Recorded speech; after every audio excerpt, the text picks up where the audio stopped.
वो कन्विंस था कि हम अगर तहरीक इंसाफ को वोट नहीं देंगे तो फिर खान साहब वजीर आजम नहीं बनेंगे, इसीलिए हमें हर हाल में तहरीक इंसाफ को वोट डालना है ताकि खान साहब को वजीर आजम बनाया जा सके। और पख्तूनख्वा का वोटर जो है वो इसमें कामयाब हुआ है। हम एक्सपेक्ट कर रहे थे कि तहरीक इंसाफ फिर से बहुत अच्छी सीटों के साथ आएगी, लेकिन इस तरह से क्लीन स्वीप करेगी ये सबके लिए बहुत सरप्राइजिंग है, क्योंकि बहुत बड़े बड़े जो बुर्ज हैं वो उन्होंने उल्टा दिए हैं। और जो हम वोटर टर्नआउट देख रहे हैं, जो वोटों में फर्क देख रहे हैं, वो भी बड़ा इंटरेस्टिंग है और बहुत ही सरप्राइजिंग है। ऐसे लगता है जैसे कोई बहुत बड़ा मौजज़ा हो गया हो यहाँ के लोगों ने देखा है।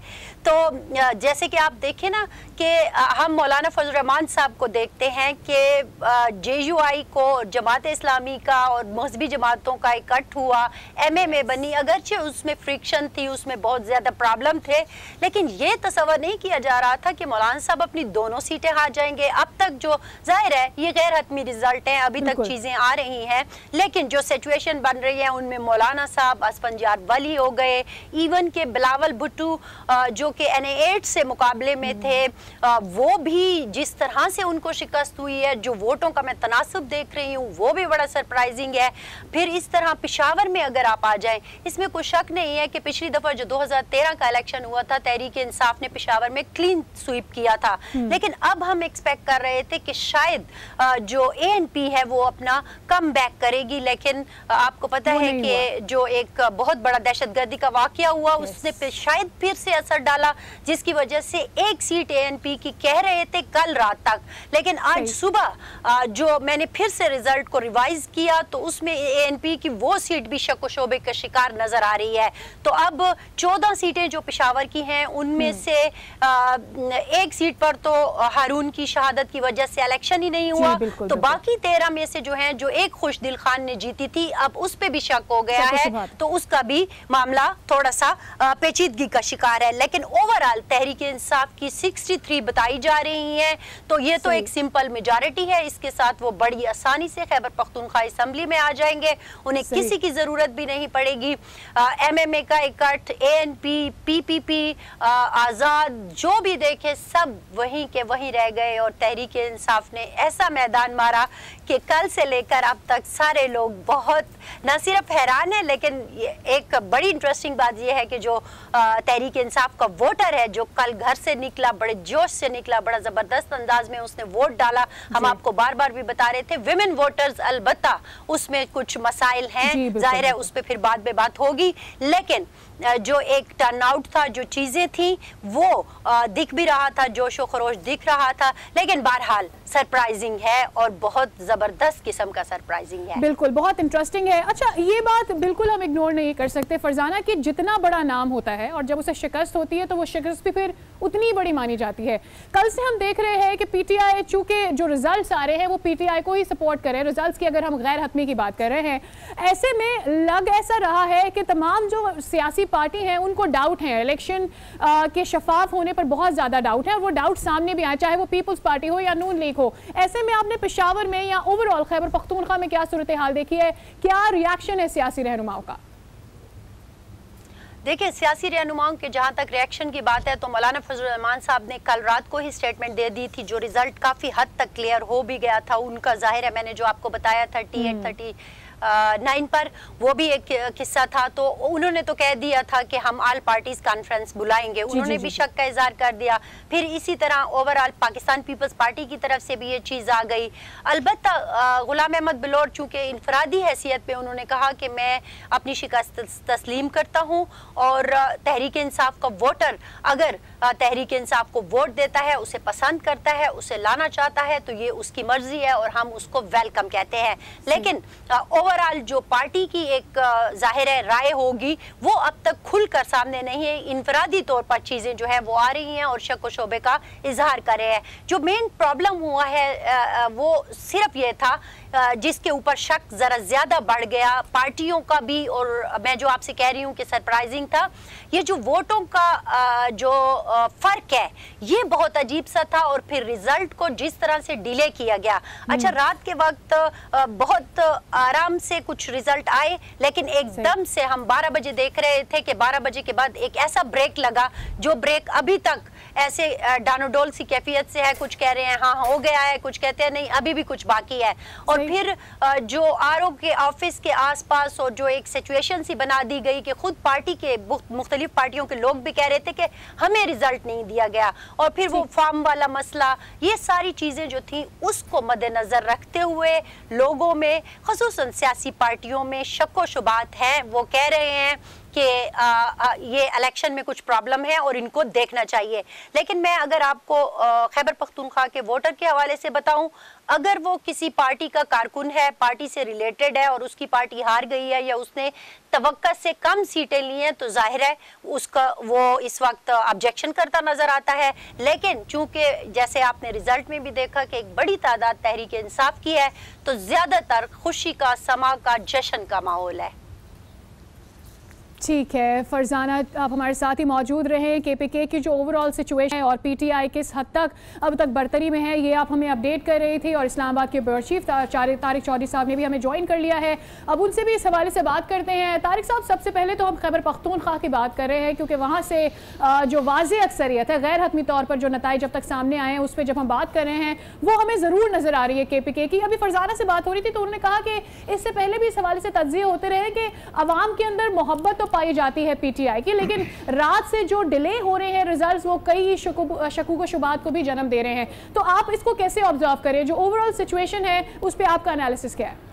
देखिए, जहाँ तक तो ताल्लुक है कि रिजल्ट क्यों ताख़ीर का शिकार हो रहा है, तो उसकी ज़िम्मेदारी तो डेफिनेटली इलेक्शन कमीशन पर आयद होती है। चूँकि इंतखाबात के इनेकाद का ज़िम्मेदार जो है वाहद अगर कोई इदारा है तो इलेक्शन कमीशन है, चूँकि बाकी सारे इदारे उसके अंडर आते हैं। अगर पुलिस है, इंतज़ामी अफसरान है, बल्कि आपको याद होगा कि जब से इंतखाबी अमल शुरू हुआ है कोई ट्रांसफ़र पोस्टिंग जो है वो भी इलेक्शन कमीशन की मर्ज़ी से के बगैर नहीं हो सकती और उससे एनओसी लेना पड़ता है। जो टेक्नोलॉजी इख्तियार की गई है उसके बारे में बहुत दिन पहले से बड़ा शोर होगा था और बड़े दावे किए गए थे कि बड़ी आला टेक्नोलॉजी है और उसके नतीजे में इलेक्शन जो है उसके नताज बहुत स्विफ्ट हो जाएंगे, बड़े ट्रांसपेरेंट हो जाएंगे और बड़ी तेज़ी से आएंगे। आपने माजी के इलेक्शन में देखे, आपने देखा होगा कि रात 10-11 बजे तक, 12 बजे तक ज़्यादा जो मैनुअल रड था, जिस तरह से मैनुअल तरीके से पोलिंग एजेंट लेके आते थे और वो फार्म पहुंचते थे और गिनती होती थी और आरओ के दफ्तर जाते थे, उसके नतीजे में भी रात 12 बजे के बाद जो है वो जनरली 90% जो है ट्रेंड वाज़ हो जाते थे। आज अभी हम यहाँ बैठे हैं, इस वक्त 12 बजने वाले हैं तकरीबन। आज सूरत हाल ये है इस वक्त कि अभी भी 50% से ज़्यादा रिजल्ट मसूल नहीं हुए। जो हमारे वहाँ साथी नुमाइंदे जो कवरेज कर रहे हैं, इलेक्शन कमीशन की बीट कवर करते हैं, उनके बकौल ज़्यादा से ज़्यादा अगर 100 हल्का भी मुकम्मल नहीं हुआ सारों कौमी और चारों सूबाई असम्बलियों का, तो ये एक जो टेक्नोलॉजी का इस्तेमाल था, ये जो एक इनकम्पिटेंस हुई है, इसकी वजह से मेरा ख्याल है नताइज जो हैं वो ज़्यादा रुके हुए हैं। इसी वजह से कंट्रोवर्सी जन्म ले रही हैं और इसी वजह से एक ऐसी सियासी सूरत हाल पैदा हो रही है जो कल को जाके किसी मजीद गंभीर मरहले में कन्वर्ट हो सकती है। चूँकि आपने देखा होगा कि सारी सियासी जमातें, सिवाय एक या दो के, बल्कि एक के, सारी सियासी जमातों ने इंतखाबात के नताइज के पहले मरहले में रात 10 बजे से पहले ही इंतखाबी नताइज को मशकूक करार दे दिया और अगले मरहले में उन्होंने रिजल्ट को तस्लीम करने से इनकार कर दिया। इसकी सारी जिम्मेदारी जो है अब तक है वो उस निज़ाम पर आयद होती है जो निज़ाम अडॉप्ट किया गया था, जिसके बारे में कहा गया था कि वो बड़ा क्रेडिबल है। आज अगर मैनुअल निज़ाम होता तो मेरे ख्याल अब तक रिजल्ट भी आ चुके होते, अब तक जो है वो चीज़ें वाज़िब हो जाती और कौम ये जो इस वक्त हिजान और इसराब का शिकार है नताइज के ना आने की वजह से, उसका शिकार ना होती। इस निज़ाम के मुस्तनद होने के हवाले से आपसे बात करेंगे तारिक साहब, लेकिन अब ओवरऑल पंजाब की सूरत हाल भी जानना चाहते हैं। वहाँ पर भी हम देख रहे हैं कहीं पर पीटीआई ने बहुत कड़ा मुकाबला दिया है, कहीं पर अक्सरियत भी हासिल की है। हम मतलब बहुत सिचुएशन जो है एक्सपेक्ट बेशक की जाती थी पीटीआई के लिए, हम देख रहे थे सपोर्ट भी बहुत ज़्यादा था, लेकिन इतना सपोर्ट होगा, इस तरह से सपोर्ट सामने आएगा, ये एक्सपेक्टेशंस नहीं थी। फरजाना भी यही बात कर रही थी। What have you seen? क्या आपको नजर आया है, क्या पीटीआई इस हद तक कामयाब हुई थी अपनी तमाम तर कैंपेनिंग में? ओवरऑल माहौल आपने पंजाब में कैसा देखा है? जहाँ तक पंजाब के सियासी नताइज का ताल्लुक है, कौमी असम्बली की अगर बात करें, पंजाब असम्बली की हम अलग से बात करेंगे क्योंकि वहाँ पर भी नताइज जो है वो साथ साथ आ रहे हैं और वहाँ मुस्लिम लीग नून को थोड़ा सा एज हासिल है। अब तक की इतला के मुताबिक अगर 130 पंजाब असम्बली की सीटों पर मुस्लिम लीग नून आगे है, तो 120 या 22 पर पीटीआई भी उसके पीछे पीछे है, तो वहाँ खासा टफ मुकाबला है। ज़्यादा अक्सरियत तो मुस्लिम लीग नून के पास ही आएगी, लेकिन जब पंजाब असम्बली में हुकूमत बनाने का मरहला आएगा तो उस पर हम अलग से डिस्कस करेंगे कि वहाँ किसको कामयाबी हासिल हो सकती है। पीटीआई भी आज़ाद उम्मीदवारों को मिला कर हुकूमत बना सकती है, लेकिन बुनियादी सवाल आपका ये था कि वो कौन सी वजूहात हैं। देखिए, बात यह है कि जितने अवामल थे, जितने सियासी अवामल थे, जितने फिनोमेनास चल रहे थे, जितने डेवलपमेंट्स चल रही थी, वो चाहे फैसले हों, चाहे बड़े बड़े कैंडिडेट्स का टिकट वापस करना हो, उन लोगों का मुस्लिम लीग नून को छोड़ कर चला जाना हो, फिर लीडरशिप का मुश्किलात में होना। लीडरशिप जो थे मियाँ नवाज शरीफ साहब और मरीम साहबा, जो कि ज़ाहिर क्राउड पुलर हैं, जो कि मुस्लिम लीग नून को मियाँ साहब गुज़श्ता 30 साल से लीड कर रहे हैं, उनके खिलाफ फैसले आए।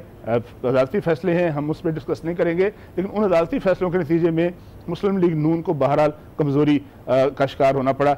इसके बावजूद मैं समझता हूँ कि जितने हालात उनके खिलाफ थे, जितने मुश्किल हालात थे अपनी सियासी तारीख में, इसके बावजूद मुस्लिम लीग नून अभी भी अगर 60 या 65 सीटों पर लीड कर रही है, तो मेरा ये ख्याल है, मेरी ज़ाती राय ये है कि अभी भी मुस्लिम लीग की परफॉर्मेंस बुरी नहीं है। हाँ, अलबत्ता ये है कि पाकिस्तान तहरीक इंसाफ ने बहुत अच्छा परफॉर्म किया है। ऐसा नहीं कहा जा सकता कि वो सारे वोट जो उन्होंने लिए हैं वो मुस्लिम लीग नून की कमज़ोरी की वजह से है। उन्होंने ज़ाहिर है नौजवानों में जो पैगाम लेके गए हैं, जो कैंपेनिंग की है, जो उन्होंने एक तरह की एहतजाज की सियासत की है, जिस तरह से उन्होंने कहा है कि हम चैलेंज करते हैं उन लोगों को जो कि गुज़श्ता 30 साल से 40 साल से जो है वो स्टेटस को के बरदार हैं बकौल उनके, तो उन्होंने उसके खिलाफ जो कैंपेनिंग की है, जिस तरह से लोगों को मुतहर्रिक किया है, जिस तरह से 5 सालों में शायद ही कोई दिन ऐसा ना हो जब पंजाब में या पाकिस्तान के किसी ज़िले में, किसी तहसील में जलसे ना किया हूँ, तो वो मुसलसल मोबिलाइज किए रखा है उन्होंने अपोजिशन के तौर पर। तो अच्छी अपोजिशन की है, अच्छी अपोजिशन के तौर पर जब उनको मौका मिला है तो उन मौके से फायदा उठाया है। जाहिर है यहाँ पर तारिक साहब ये प्लीज अपने जवाब में ऐड कर दीजिएगा,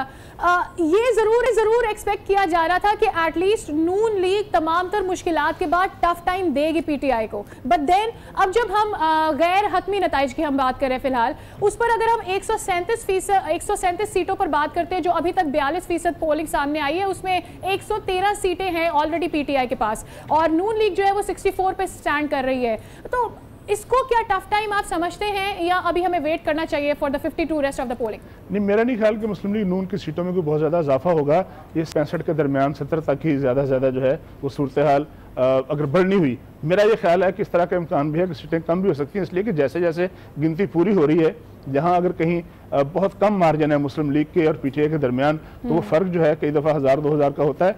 पोलिंग स्टेशनों के नतीजे आ रहे हैं। मैं ये कह रहा था कि जिन हालात का उसको सामना करना पड़ा था मुस्लिम लीग नून को 5 साल हुकूमत के बाद, उन हालात का आप तजिया कर सकते हैं। एक नहीं कई एक अवामल थे, उनके होते हुए अगर मुस्लिम लीग नून ने 65 सीटें ले ली या 70 सीटें ले ली, तो आप अंदाजा लगाइए कि अगर वो हालात ना होते जिनका उनको सामना करना पड़ा है, तो उसकी सीटों की तादाद डेफिनेटली 100 के करीब होती। वैसे भी जितने तजज़िये आ रहे थे उन सब में ये कहा जा रहा था कि मुस्लिम लीग नून 85 या 90 या 100 के करीब सीटें हासिल करेगी। इतने ही तजज़िये जो थे पीटीआई के बारे में भी किए जा रहे थे। अब पीटीआई के जो सीटें हैं तजज़ियों से 10-15 सीटें ज़्यादा हैं, और मुस्लिम लीग नून की सीटें जो हैं उसके जो प्रेडिक्शंस थी उनसे 10-15 सीटें कम हैं। तो मेरा ये ख्याल है कि इतने गैर मुतवक्को नताइज नहीं है जितने कहे जा रहे हैं, इसलिए कि चीज़ें ऑलरेडी डिस्कस हो रही थी। कोई ऐसा पाकिस्तान में बहुत कम लोग थे जिनको इस बात का तजज़िया नहीं कर रहा था कि मुस्लिम पाकिस्तान तहरीक इंसाफ जो है वो हुकूमत बनाने के लिए ज़्यादा कंफर्टेबल पोजीशन में है, उसको एज बहरहाल हासिल था। मुस्लिम लीग के बारे में ख्याल था कि शायद वो सीटें भी उतनी ले जाए कि उसके बाद वो बराबर पोजीशन में आ जाए, और दोनों जमातों के पास इस तरह के मौके हों कि वो दीगर जमातों के पास इसको मिलाकर मरकज़ में हुकूमत बना सकें। अब ये मौके जो हैं पीटीआई के पास ज़्यादा हैं, मुस्लिम लीग नून और बाकी जमातों के पास बनिस्बत पीटीआई के बहुत कम हैं। ठीक है, बहुत शुक्रिया तारिक, आप हमारे साथ ही मौजूद हैं स्टूडियोज़ में, और इस पर मज़ीद भी बात करेंगे। फरजाना अली ब्यूरो चीफ पेशावर भी हमें मुसलसल अपडेट कर रही हैं और अपना तज्जिया भी पेश कर रहे हैं। अब तक जो पोलिंग सामने आई है उस पर अपने नाजरीन को भी हम दिखाएं कि क्या सूरत हाल गैर हतमी जो नताइज सामने आ रही है उस पर बनती जा रही है। जो भी डेवलपमेंट होगी, अपडेट्स होगी, आपके साथ ज़रूर शेयर करते रहेंगे। हमारे साथ ही रहिए। और फाइनल काउंटडाउन शुरू हो चुका है।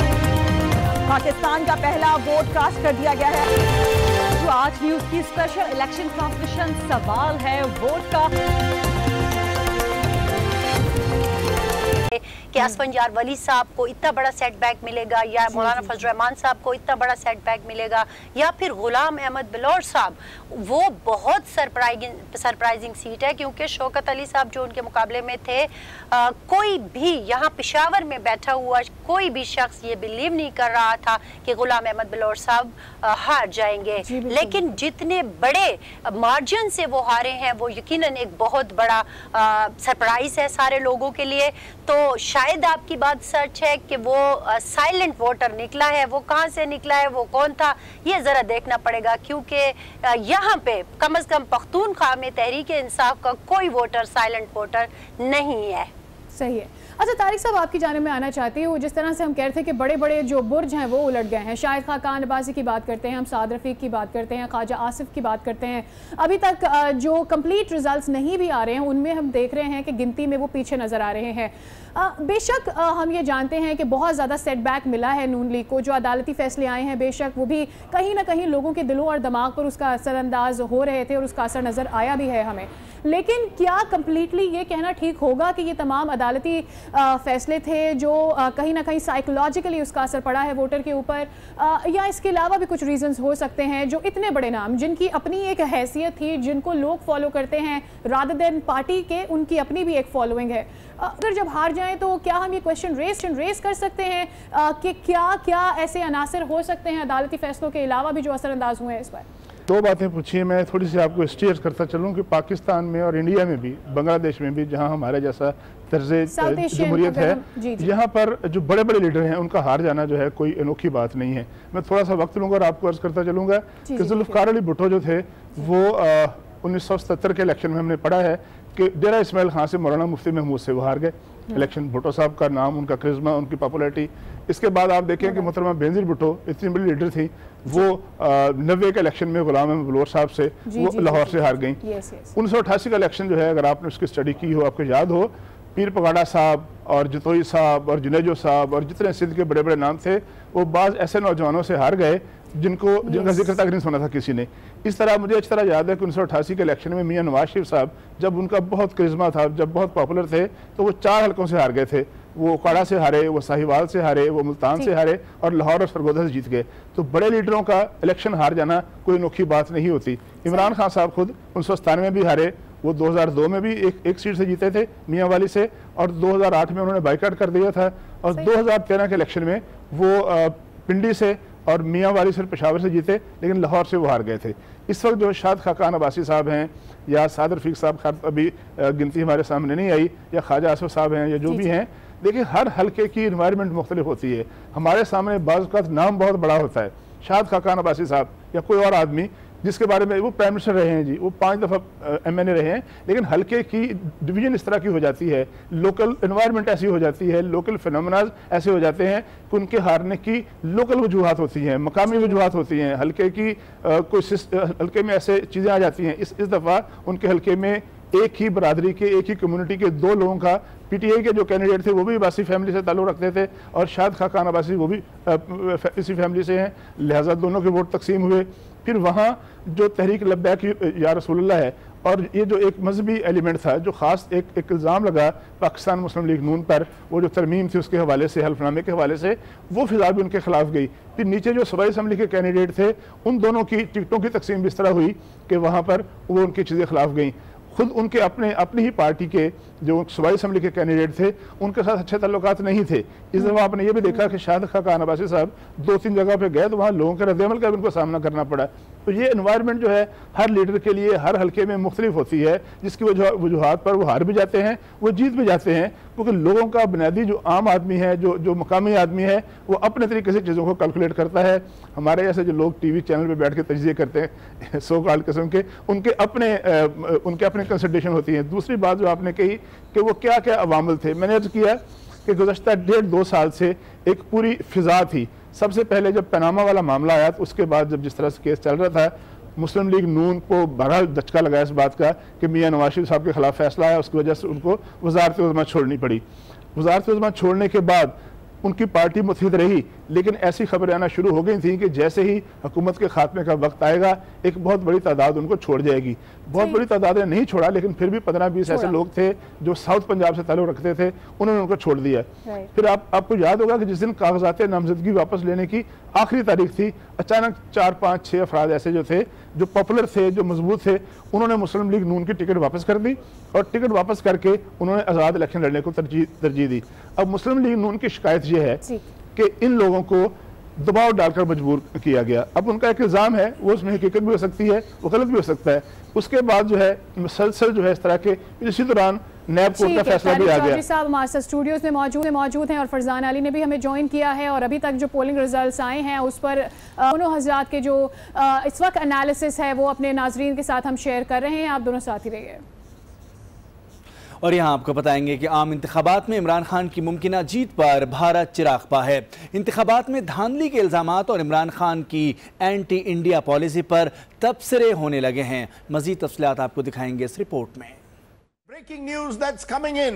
The इजलास की सदारत करने जा रहे हैं, जिसके अंदर तमाम आला क़यादत को तलब किया गया है और उसके दौरान जो आइंदा की हिकमत अमली तय की जाएगी और इंतखाबात के बाद की सूरत हाल का जायजा लिया जाएगा। बिलखुसूस जो अपोजिशन जमातों की जानिब से एतराज उठाया गया, धांधली के और दीगर इल्जाम लगाए गए, उस वाले से भी बातचीत होगी और उसके साथ साथ जो पहला कौम से खिताब करने जा रहे हैं इमरान खान जीत के बाद, उसकी तकरीर भी तैयार होगी, उसके नुकात का भी जायजा लिया जाएगा और उन पॉइंट्स पर बात होगी जो आइंदा के लाए अमल के हवाले से। वो पहली दफा हम नाज़रीन को बता चलें कि पहली दफा पाकिस्तान तहरीक इंसाफ के चेयरमैन ने किसी मीडिया को मदऊ नहीं किया। जिस वक्त हमसे उनसे पूछा गया कि क्यों नहीं बुला रहे, तो उनका ये कहना था कि सिक्योरिटी के लिहाज से और दीगर आपकी सहूलत की खातिर हम लोग यहाँ से खिताब करेंगे और उनसे, क्योंकि खिताब के दौरान सवाल जवाब नहीं होते, तो लिहाजा हम आपको पैरामीटर देंगे। उन पैरामीटर के तहत तमाम टीवी चैनल उस खिताब को ऑन एयर करेंगे।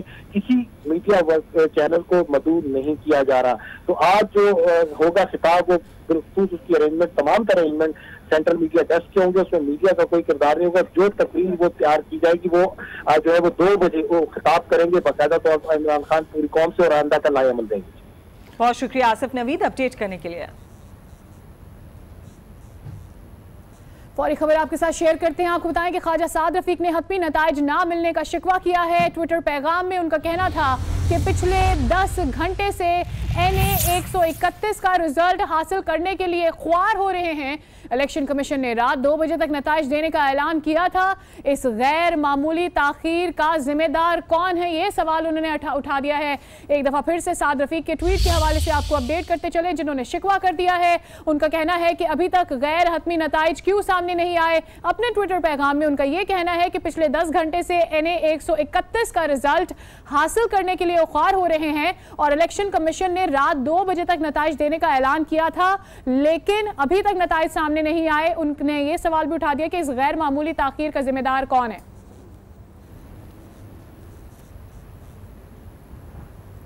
मजीद आपको बताएं, पाकिस्तान मुस्लिम लीग नवाज ने इलेक्शन 2018 के नताइज मुस्तरद कर दिए हैं। सरबराह नून लीग शहबाज शरीफ का कहना है कि आज पाकिस्तान 30 साल पीछे चला गया है, हमारे उम्मीदवारों के नताइज रोके गए हैं।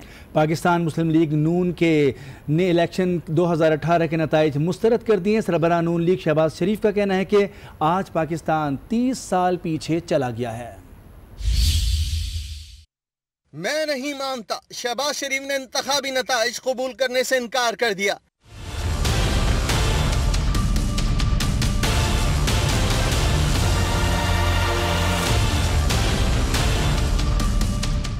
लाहौर में प्रेस कॉन्फ्रेंस से खिताब में नून लीग के सरबराह शहबाज शरीफ का कहना था कि अवामी मैंडेट की शदीद तरीन तौहीन की गई है, इलेक्शन में धांधली की गई। यानी कोई मुल्क में कोई जगह नहीं है जहां पर इस तरह की ब्लैटेंट वॉल्यूशन हुई है इलेक्शन लॉज की और अवामी मैंडेट की शदीद तरीन तरीके से उसकी तौहीन की गई है।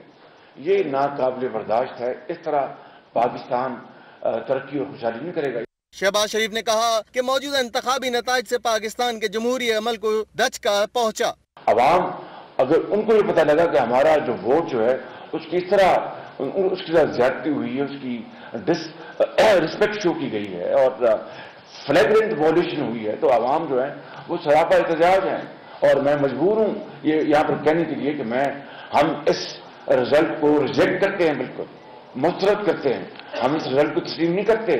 उनका कहना था कि इलेक्शन कमीशन शफाफ इंतखाबात कराने में मुकम्मल तौर पर नाकाम हो गया। मैं इलेक्शन कमीशन को फिर कहूंगा कि वो फॉर्म 45 के इजरा के लिए वो सख्त हदायत दे। इलेक्शन कमीशन इस मामले में मुकम्मल तौर पर नाकाम हो चुका है। उनकी ये जिम्मेदारी थी, उनकी मुकम्मल जिम्मेदारी थी, उसमें वो नाकाम हो गए हैं। शहबाज शरीफ का कहना था कि उनके उम्मीदवारों के नताइज रोके गए, हमारे लोगों को फॉर्म 45 भी फराहम नहीं किया गया। इंतखाबात की शफाफियत पर ना सिर्फ नून लीग बल्कि पीपल्स पार्टी, MQM, मौलाना फजल रहमान और PSP ने भी धांधली के इल्जामात लगा दिए हैं। ये रिपोर्ट आपको दिखाते हैं।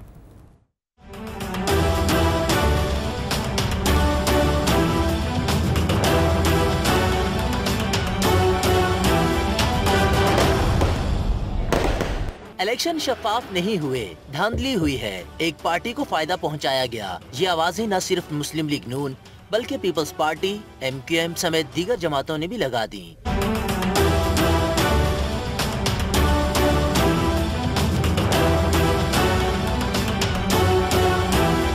पीपल्स पार्टी ने भी इंतखाबी नताइज मानने से इनकार कर दिया। शेरी रहमान ने इल्जाम आयद किया कि मुदाखलत नजर आ रही है, एक पार्टी को फायदा पहुंचाया गया।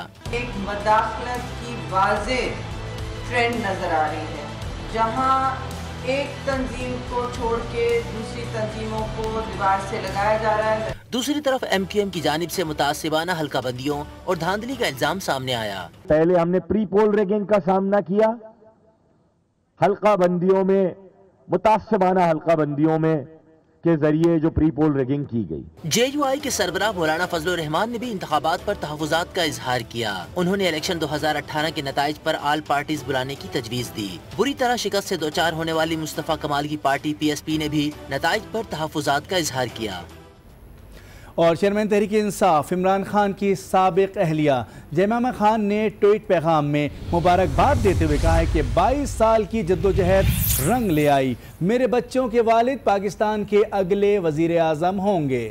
इमरान खान की साबिका अहलिया जयमामा खान ने ट्वीट पैगाम में मुबारकबाद दी है। इस मौके पर उन्होंने कहा कि 22 साल की जद्दोजहद रंग ले आई है, मेरे बच्चों के वालिद पाकिस्तान के अगले वजीर आज़म होंगे।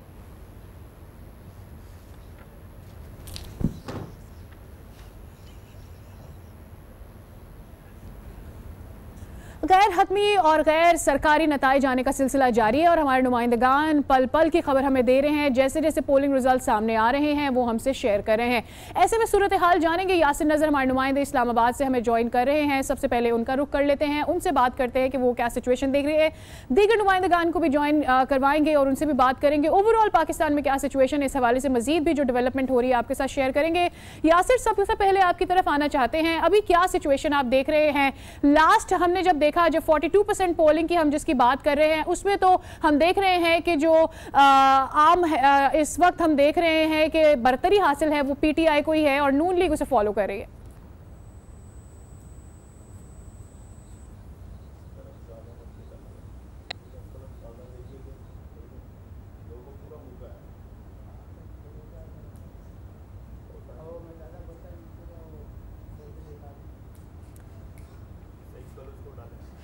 ठीक है, लाहौर से सईद बलोच हमारे नुमाइंदे हमारे साथ मौजूद हैं, उनसे भी सूरत हाल जान लेते हैं। यासिर नजर से भी राब्ता करने की कोशिश करेंगे। सईद बलोच, बताइएगा क्या सूरत हाल लाहौर में देख रहे हैं? अब चूंकि अब रिजल्ट्स आ रहे हैं और पोरिन होती जा रही है सिचुएशन, क्या चेंजेस नजर आ रहे हैं?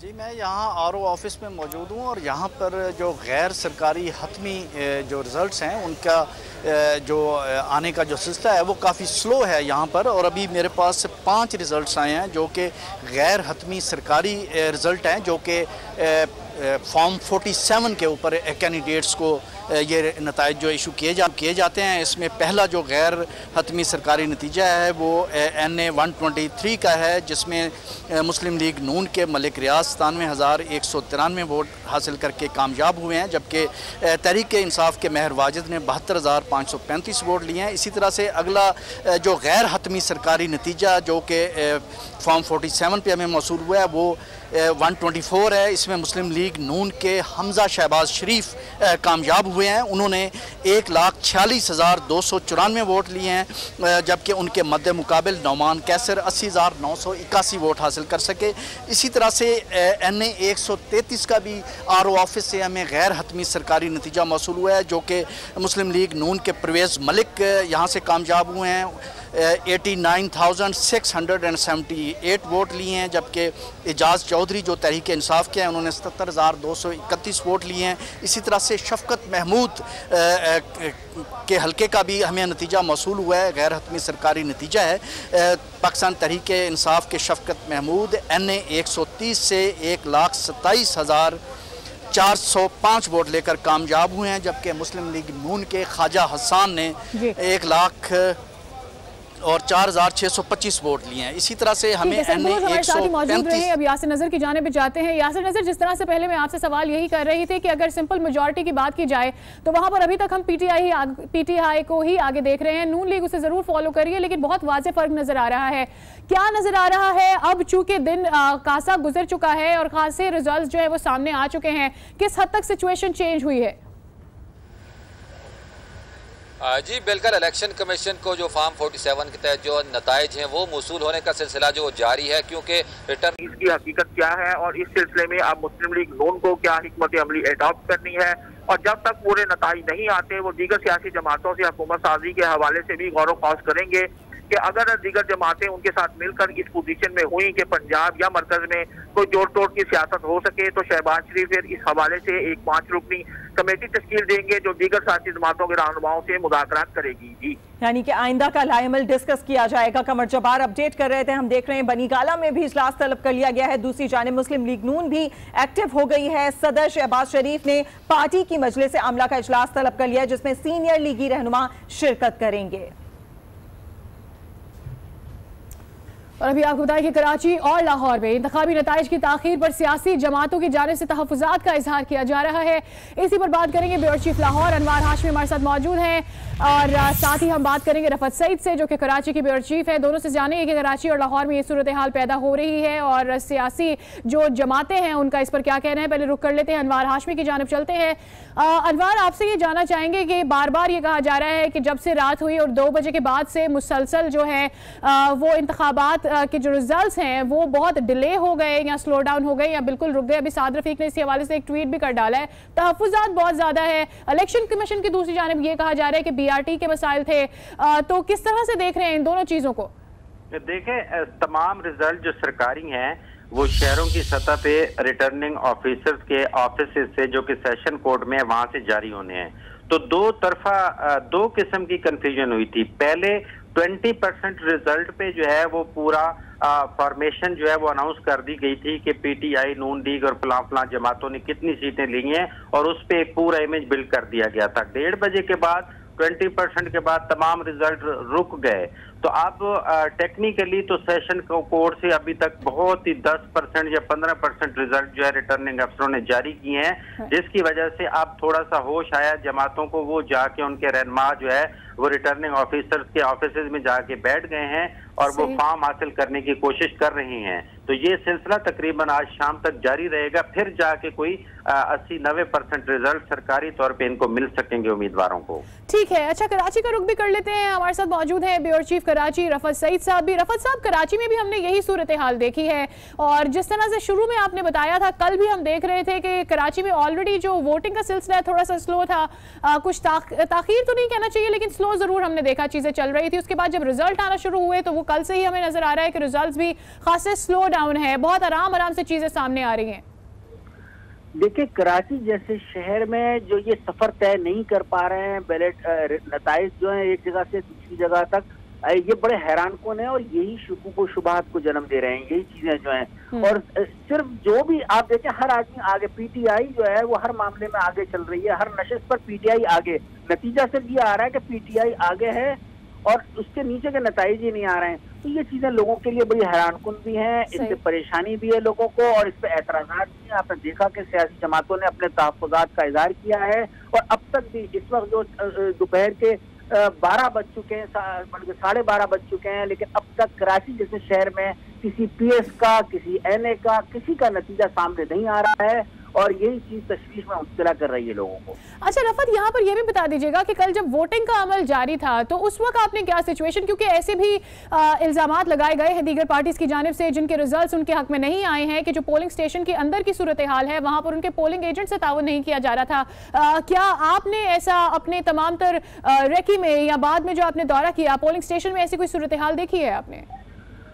देखिए, ये बात तकरीबन 7 बजे जब पोलिंग का वक्त खत्म हुआ, बल्कि उससे पहले से ही सियासी जमातों की तरफ से ये शिकायत खासतौर से पाकिस्तान पीपल्स पार्टी ने और एमएमए ने ये शिकायत इलेक्शन कमीशन को भिजवाना शुरू कर दी थी और मुस्लिम लीग नून ने कि उनके पोलिंग एजेंट्स को बैठने नहीं दिया जा रहा, उनको बाहर कर दिया गया है। बाज ने शिकायत की कि गिनती के अमल में जो है उसमें भी जो है वो पोलिंग एजेंट को शामिल नहीं किया गया।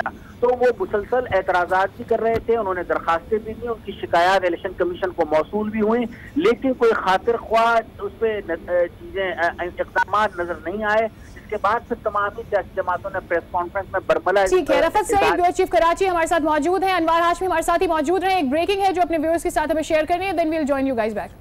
जी नाज़रीन, गैर हतमी गैर सरकारी नताइज का सिलसिला जारी है। इसी हवाले से आपको अपडेट करें NA 152 से, जहां पर 92 से जहां पर नून लीग के सदर शहबाज शरीफ को शिकस्त का सामना करना पड़ा है और उनके मद्दे मुकाबिल PTI के मोहम्मद खान लगारी को कामयाबी हासिल हो गई है। NA 192 जहां नून लीग के सदर शहबाज शरीफ को शिकस्त का सामना करना पड़ा और उनके मद्दे मुकाबिल थे PTI जो ज्यादातर जगहों से हम देख रहे हैं मैदान मार रही है और PTI के मोहम्मद खान लगारी भी इस हल्के से मैदान मार चुके हैं। मोहम्मद खान लगारी ने 80,522 वोट हासिल किए हैं और जबकि उनके मद्दे मुकाबिल शहबाज शरीफ जो नून लीग के